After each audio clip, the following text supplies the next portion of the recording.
আসল বিজয় তো সেদিন আসবে যেদিন আর কোনো মায়ের বুক খালি হবে না, যেদিন আর কোনো ওসমান হাদিকে রাস্তাঘাটে গুলি খেয়ে পড়ে থাকতে হবে না। সে ইনসাফ কায়েম করেছে, ওই ইনসাফের বরকতেই আমার আল্লাহ তাকে ইমানদার হিসাবে কবুল করেছে। আর এটা কেমন বিজয়? রক্তের উপর দাঁড়িয়ে বিজয় হয় নাকি? যদি মুসলমানের জানের নিরাপত্তা না থাকে, মালের নিরাপত্তা না থাকে, ইজ্জতের নিরাপত্তা না থাকে, গত এক বছরে কত মানুষ খুন হয়েছে, কত প্রতিবাদী কণ্ঠকে থামিয়ে দেওয়ার চেষ্টা করা হয়েছে, রাস্তাঘাটে পর্যন্ত টার্গেট করে করে শুট করা হয়েছে। এই যে এক ওসমান হাদির যে পরিণতি হয়েছে, দুদিন পর এই পরিণতি আমার হবে না, আপনার হবে না, সবার হবে না, এর কি গ্যারান্টি আছে? এটাকে স্বাধীনতা বলে? এটাকে মুক্তি বলে? এমনকি আজও পর্যন্ত এই দেশে 4 কোটির বেশি মানুষ দারিদ্র সীমার নিচে আছে। আরে পেটে যদি খাবারই না থাকে, নিজের মৌলিক চাহিদাই যদি পূরণ না করা যায়, তাহলে তোমার এত চেতনার গল্প দিয়ে কি হবে? অর্থনৈতিক মুক্তি না আসলে ওইটা আবার কেমন মুক্তি হতে পারে? এমনকি আজও পর্যন্ত আলেমদেরকে হয়রানি করা হচ্ছে না?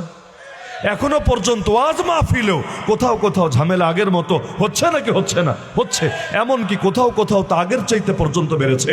দেশে আর চাঁদাবাজি হচ্ছে না, খুনোখুনি হচ্ছে না, মাদকের কারবার হচ্ছে না, মা বোনদের ধর্ষণ করা হচ্ছে না, সুদ হচ্ছে না, ঘুষ হচ্ছে না, দুর্নীতি হচ্ছে না। হচ্ছে নাটা কি আমাকে বলেন? এভাবে তো হতে পারে না, এভাবে তো একটা সভ্য জাতি চলতে পারে না। আরে কোনো জাতির ভেতরে যদি এত সমস্যা থাকে, ওই জাতির মুখে বিজয়ের চূড়ান্ত হাসিও কখনো ফুটতে পারে না। আসল বিজয় তো সেদিন আসবে যেদিন আর কাউকে অন্যায়ভাবে হত্যা করা হবে না। আসল বিজয় তো সেদিন আসবে যেদিন আর কোনো মায়ের বুক খালি হবে না, যেদিন আর কোনো ওসমান হাদিকে রাস্তাঘাটে গুলি খেয়ে পড়ে থাকতে হবে না। আরে আসল বিজয় তো সেদিন আসবে যেদিন একটা মানুষ ক্ষুধার জ্বালায় কষ্ট করবে না। ওমর বলেছিল, ওমর আমিরুল মুমিনিন ওমর বলে গিয়েছিলেন, আরে আমি ক্ষমতায় থাকাকালে ফুরাত নদীর পাশে একটা কুত্তা যদি না খায় মরে, কিয়ামতের দিনে ওমরকে জবাব দিতে হবে আল্লাহর কাছে। এমনকি রাতে রাতে ঘুরে বেড়াতেন, কেউ ক্ষুধার জ্বালায় কষ্ট করছে কিনা, কোনো মানুষ অভাবের যন্ত্রণায় রাত কাটাচ্ছে কিনা। এমনকি ঘটনা সবাই জানেন, বুড়ির ঘরে কষ্ট হচ্ছিল, ওমর নিজের পিঠে আটার বস্তা নিয়ে সেই ঘরে পৌঁছে দিয়েছে। খাদেম নিতে চেয়েছে, ওমর দেয় নাই। আরে খাদেম, কিয়ামতের দিন আল্লাহ তো তোরে প্রশ্ন করবে না, প্রশ্ন তো আমাকে করবে, সুতরাং আমার কাজ আমাকে করতে দে, যাতে করে জবাব দিতে পারে আল্লাহর কাছে। আরে এটারে না বিজয় বলে, এটারে না মুক্তি বলে, এটারে না শান্তি বলে। কিন্তু কবরস্থানের উপর দাঁড়িয়ে যদি আমাকে বিজয়ের হাসি হাসতে বলা হয়, কিভাবে আমার মুখে বিজয়ের হাসি হাসবে? এখনো পর্যন্ত প্রেমের ফাঁদে ফেলে হিন্দুত্ববাদীরা কত মা বোনের ইজ্জত হানি করছে। এখনো পর্যন্ত বর্ডার পাস করে কত নারীকে পর্যন্ত বিভিন্ন পতিতালয় ইন্ডিয়ায় বিক্রি করে দেওয়া হচ্ছে। এখনো পর্যন্ত কত নারী রাস্তাঘাটে রেপ হচ্ছে। এমনকি পর্দা করতে চেয়েও পর্দার অধিকার পায় না। কেউ হিজাব নিয়ে টানাটানি শুরু করে, কেউ নিকাবের বিরুদ্ধে বলে, কেউ বোরকা খুলতে বাধ্য করে। এমনকি নামাজের স্বাধীনতা পর্যন্ত আসে না। আপনারা দেখেছেন বিভিন্ন প্রতিষ্ঠানে নামাজ পড়তে চাইলে পর্যন্ত অফিসাররা হয়রানি করে। কেন নামাজ পড়বা? তুমি বাসায় গিয়ে রাত্রে কাজা পড়ে নিও, এত সময় কেন লাগবা? আরে এটারে মুসলমানের বিজয় বলে? তাহলে কেমন বিজয়ের স্বাদ আমাদেরকে দেওয়া হচ্ছে? বাস্তবতা এটাই, যতদিন পর্যন্ত আল্লাহর জমিনে দ্বীনের বিজয় না হবে, মুসলমানের কপালেও পূর্ণ বিজয় আসবে না। কারণ ইসলামের বিজয় ছাড়া মুসলমানের বিজয় আসতে পারে না।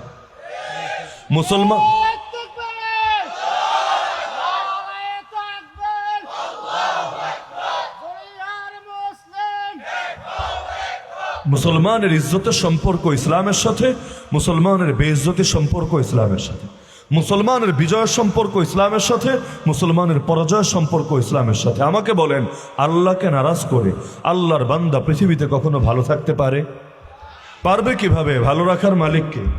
তো সে আল্লাহর নারাজ করলে আপনারে ভালো রাখবেটাকে? অথচ আমরা এটাই চাচ্ছি বারবার, আল্লাহর নারাজ করেই মনে হয় ভালো থাকবো দুনিয়ার বুকে। এমনকি চিন্তা করেন, ইসলামের 2 রকম বিধান আছে, 2 রকম।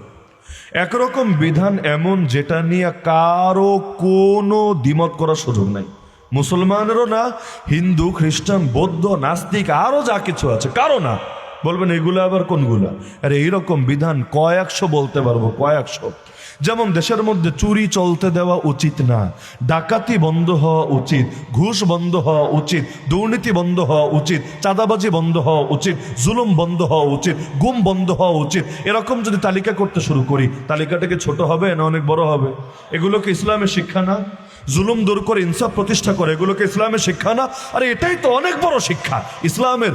যদি সব শিক্ষা ভাগ করেন দেখা যাবে 60-70% শিক্ষাই তো এমন যেগুলো নিয়ে কোনো সুস্থ মস্তিষ্কের মানুষ দ্বিমত করতে পারবে না। তাহলে যেগুলোর ব্যাপারে সবাই একমত, এগুলোর ব্যাপারে অন্তত কেন আমরা ঐক্যবদ্ধ হয়ে জোর আওয়াজ তুলে আল্লাহর জমিন ইসলামকে এগিয়ে নেওয়ার চেষ্টা করছি না?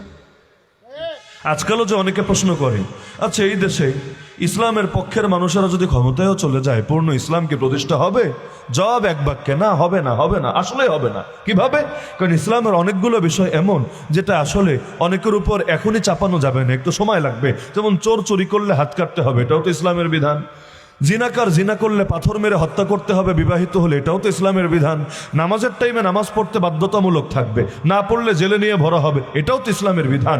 কিন্তু এইগুলো আসলেই এখনই পরিপূর্ণ প্রতিষ্ঠা করা যাবে না, কারণ এই জাতির দিলটা এখনো ওই রকম তৈরি হয় নাই, এর জন্য আরো কিছু সময় লাগবে। লেকিন ওই আগে যেটার বিবরণ আমি দিলাম, যেগুলো যাবে, যেগুলোর ব্যাপারে কারো দ্বিমত নাই, ওগুলোর ব্যাপারে সকলে এগিয়ে আসছে না। কোন কারণে? নবীজি প্রথম দিন ইসলামী রাষ্ট্র দিলেন না, বা দেওয়ার পরিস্থিতি ছিল না। নবী বললেন তোমরা আফ্রিকার ইথিওপিয়ায় চলে যাও, আরবিতে বলে হাবাসা। হাবাসা ওই বেলালে হাবশি বলি না, হাবশি, ওই হাবশিদের দেশে চলে যাও, হাবাসায় চলে যাও। কেন? হাবশাকে ইসলামী রাষ্ট্র না। তাহলে কেন যাবা? ফাইন্না বিহা মালিকান লা ইউজলামু ইনদাহু আহাদ। কারণ হাবশায় এমন একজন বাদশাহ আছে, নিজে মুসলমান না এখনো, ঠিক আছে, তখনও সে খ্রিস্টান, কিন্তু তার দেশে কারো উপর জুলুম হয় না, জুলুম হয় না। নবীর বাক্য দেখেন, তার দেশে কারো উপর জুলুম হয় না। ওহি আরদু সিদকিন, আর সেটা সত্যবাদী তার জমিন, আমানতদারির জমিন, প্রতারণার জমিন না, খেয়ানতের জমিন না। এমন না যে তোমাদেরকে আশ্বাস দিবে থাকো নিরাপত্তা পাবা, আর 2 দিন পর তোমাদেরকে তুলে দিবে জালেমের হাতে, না না, এমনটা হবে না। ওরা মুখ দিয়ে যা বলবে বাস্তবেও তাই করবে। হাত্তা ইয়াজআলাল্লাহু লাকুম ফারাজা। ওরে আমার সাহাবীরা, যতদিন আল্লাহ তোমাদের জন্য চূড়ান্ত মুক্তির পথ না খুলবে, যতদিন ইসলামের পূর্ণ বিজয় না হবে, তোমরা থাকতে থাকো হাবাসার জমিনে। নবী সাহাবীদেরকে পাঠিয়ে দিলেন সেই হাবাসায়, বাদশা নাজাশির দেশে। আমাকে বলেন, নাজাশির দেশ কি তখন ইসলামী রাষ্ট্র ছিল? নাজাশি নিজে মুসলমান ছিল? কোনোটাই না। নাজাশি ছিল খ্রিস্টান। সে ঈসা নবীর নামে কালেমা পড়তো, লা ইলাহা ইল্লাল্লাহ ঈসা রুহুল্লাহ। এমনকি সে ইনজিল শরীফের উপর ঈমান রাখতো, আকীদা রাখতো। যখন তারা গেল, খবর পেয়ে পেছনে পেছনে মক্কার একদল কুরাইশ নেতাও হাজির হলো। গিয়ে নাজাশিকে বলল, হে নাজাশি, আপনাদের দেশে আমাদের দেশ থেকে কিছু অপরাধী, পলাতক অপরাধী পালিয়ে চলে এসেছে। ওরা উগ্রবাদী, ওরা সন্ত্রাসী, ওরা মাফিয়া, ওদেরকে ফিরিয়ে দেন আমাদের হাতে। রিকোয়েস্ট করলো বাদশা নাজাশির কাছে। এক দেশ থেকে অপরাধী আরেক দেশে গেলে অনেক সময় চেষ্টা করে না ফিরিয়ে আনতে। এখন যেমন আপনারা নরেন্দ্র মোদীর কাছে রিকোয়েস্ট করছেন যে আপনার বন্ধুটাকে একটু ফিরিয়ে দেন না আমাদের হাতে। ঘরের মেয়ে পরের কাছে গিয়ে কি খাবে না খাবে, কেমন থাকবে না থাকবে, আমাদেরও তো টেনশন লাগে। বুড়া বয়সে মানুষটাকে দেখে শুনে রাখতে চাই, তার সাথে অনেক হিসাব নিকাশ আছে, একটু বোঝাপড়া করতে চাই, একটু ফিরায় দেন না আমাদের হাতে। এভাবে মাঝে মাঝে রিকোয়েস্ট করে না লোকে, করে পাক না পাক রিকোয়েস্ট করে। তো ওরাও গিয়ে হাজির হলো বাদশা নাজাশির কাছে, আরে এদেরকে ফিরায় দেন না, একটু ব্যাপার স্যাপার আছে আমাদের মাঝে। বাদশা নাজাশি বলল, শোনো, একপাক্ষিক কথা শুনে আমি ওদেরকে তোমাদের হাতে তুলে দিতে পারবো না। ওরা কারা, ওরা কেন এসেছে, কি চায়, আদর্শ কি, এটা আমাকে জানতে হবে, বুঝতে হবে। তিনি ডাকালেন তাদেরকে, শোনো তো, তোমরা আসো, তোমরা বলো আসলে তোমাদের অপরাধ কি, কেন ওরা তোমাদের বিরুদ্ধে বলছে, কেন তাদের হাতে তুলে দিতে বলছে, কেন চলে আসলা দেশ ছেড়ে আমার এখানে, ক্লিয়ার করো। ওই সময় আলী রাদিয়াল্লাহু আনহুর ভাই জাফর তিনি বিশাল এক বক্তৃতা করলেন তার সামনে, সুবহানাল্লাহ। এমন এক বক্তৃতা, গোটা ইসলামের শিক্ষাটাই তুলে ধরলেন এক বক্তৃতার ভেতরে। পুরো বক্তৃতা শুনে বাদশা নাজাশি এতটা আবেগ আপ্লুত হলো, সে বলল, আচ্ছা আর একটা জিনিস বাকি আছে, সেটা হলো তোমাদের নবী তোমাদেরকে যে কিতাব শুনিয়েছে, আসমানি যে ধর্মগ্রন্থ তোমাদেরকে শুনিয়েছে, ওইটাও একটু শোনাও তো আমাকে। তোমার লেকচার তো শুনলাম, ইসলামের শিক্ষা তো বুঝলাম, একটু কিতাবটাও শোনাও না আমাকে। এবার জাফর রাদিয়াল্লাহু আনহু তেলাওয়াত শুরু করলেন কোরআন মাজিদের 16 নম্বর পারা সূরা মারিয়াম থেকে। মারিয়াম বলবেন এত সূরা থাকতে মারিয়াম কেন?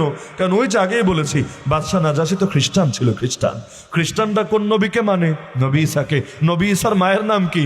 মারিয়াম। ওই মারিয়াম আলাইহিস সালামের নামে যে সূরা, ওই সূরা তেলাওয়াত শুরু করলেন। তিনি কিছুক্ষণ পড়তে লাগলেন, বাদশা নাজাশি এমন ভাবে কেঁদে উঠল, তার চোখের পানিতে দাড়ি পর্যন্ত ভিজে গেল। বাদশাহ নাজাশি বলল, আরে তোমার এই কিতাব শোনার পর আমার আর কিছু বুঝতে বাকি নাই। আমি ইনজিল শরীফ পড়েছি, আমি নবী ঈসার অনুসরণ করে আসছি, আরে তোমার আয়াতগুলো শুনি আমার বোঝা হয়ে গিয়েছে।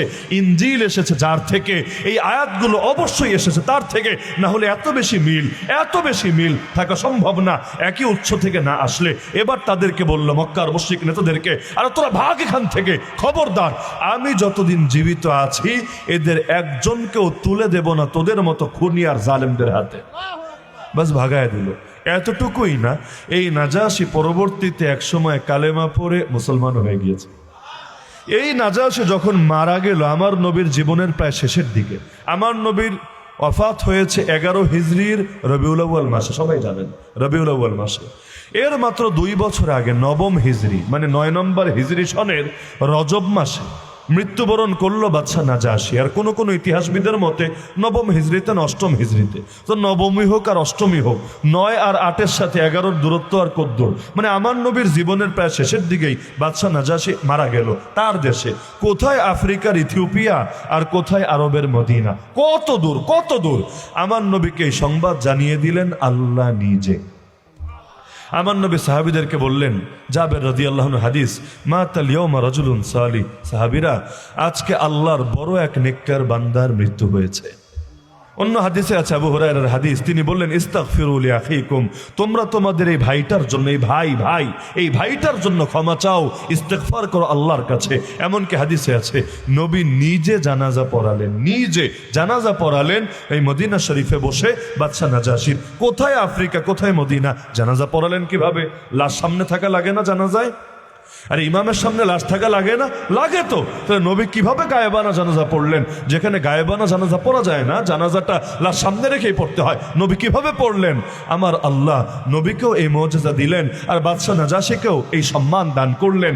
আমার নবী যখন জানাজা পড়াবেন এর আগে এই যে 1000 মাইলের দূরত্ব, আল্লাহ পুরো দূরত্ব সরিয়ে দিয়ে লাশটাকে নবীর সামনে হাজির করে দিল। দুনিয়ার চোখে বিশাল দূরে লাশ কই আর ইমাম কই, অথচ আসলে দূরে না, আমার আল্লাহ নবীর মুআজিজার প্রকাশ হিসাবে ওই লাশটাকে এনে দিয়েছেন সামনে। আমার নবী জানাজা পড়লেন বাদশাহ নাজাশির। অথচ ইতিহাস যারা পড়েছেন, আমি ভুল বলে থাকলে যে কেউ চ্যালেঞ্জ করতে পারেন, ইতিহাস যারা পড়েছেন প্রত্যেকেই জানার কথা, বাদশাহ নাজাশি কালেমা পড়েছে ঠিক আছে, বাদশাহ নাজাশি জানাজা নবী পড়িয়েছেন ঠিক আছে, বাদশাহ নাজাশিকে নবী নেককার স্বীকৃতি দিয়েছেন, সব ঠিক আছে।